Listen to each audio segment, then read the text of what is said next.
Do you want to give people an overview of geoengineering? For the new people who are listening, we've got a tremendous number of new people who have joined our group in the last few weeks. What is geoengineering all about for the new people a lot of new people who want to know what this is and why it's happening? Can you give us an introduction? Yeah, again, the term geoengineering, aka chemtrails, the layman's term for what we see happening in the skies, but this is weather modification on a global scale. In fact, these programs are so large and so all-encompassing that all other weather modification programs that go on a smaller regional basis are virtually, they're negated by the scope and scale of the global geoengineering programs. And these programs involve a number of aspects. You have the saturation of the atmosphere with various chemical and metal particulates. And there appear to be various purposes and objectives with this saturation. In conjunction with the saturation, which ionizes the atmosphere, it makes the atmosphere more conductive, we have the HAARP facilities, High Frequency Active Auroral Research Program. These are ionosphere heaters. Many have heard of the HAARP facilities.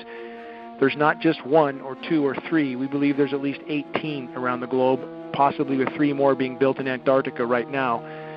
And once the atmosphere is saturated with these particulates, and then you add the ionosphere heaters, the entire weather system globally is virtually being thwarted.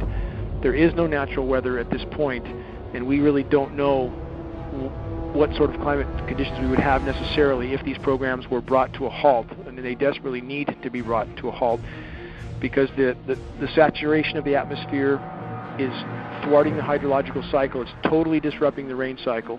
Again, we have the artificially nucleated snowstorms, which I just mentioned. You can't go from 100 degrees to snow in one day without a whole lot of help. This includes jet stream manipulation with the HAARP facilities, and we are not guessing at this. We have monitoring sources for this signal, and we can see where the signal is most intense, and that's what steers the jet stream. So then you add artificial ice nucleation, which is a chemical nucleation process. They can turn what should have been rain into snow and drop the temperatures of these storm systems by this artificial chemical nucleation. This isn't sci-fi, this is hard science fact.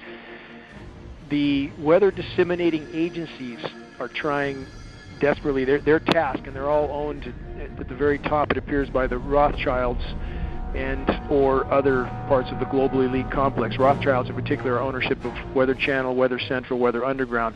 And it was imperative that they own these agencies, otherwise there would be great discrepancy in trying to explain away these events.